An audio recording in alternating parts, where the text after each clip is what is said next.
এটা হচ্ছে আপনাদের পাকুর বনসাই। দেখতে পাচ্ছেন গোড়াটা অনেক সুন্দর হয়েছে, আশেপাশে ওয়ারিং করে দেওয়া আছে। এটা হচ্ছে আপনার ফার্স্ট ব্রাঞ্চ, সেকেন্ড ব্রাঞ্চ। আর এই পাশে দেখতে পাচ্ছেন এটা হচ্ছে ব্যাক ব্রাঞ্চ। ব্রাঞ্চগুলো বের করে নেওয়া আছে। এটা সোজা থাকবে, এই ডালটা সোজা থাকবে।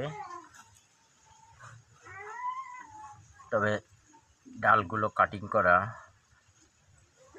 এখনই কাটিং করা যাবে না। ডালগুলো একটু মোটা হলে তারপরে কাটিং করে দিতে হবে। ডালগুলো একটু মোটা হলে তখন এটাকে আপনার কাটিং করতে হবে। আর খেয়াল রাখতে হবে বনসাইয়ের আপনার এই শিকড়গুলোকে রাখা যাবে না, এই শিকড়গুলো রাখা যাবে না। আর আপনার এটা হচ্ছে ফরন্ট পার্ট। ব্যাক পার্টে যদি হয় তাহলে ঠিক আছে, রাখা যাবে। আপনার এই সাইডে হলে এগুলা শিকড় রাখা যাবে, আর নতুবা এই শিকড়গুলোকে আপনার এখান থেকে কাটে দিতে হবে।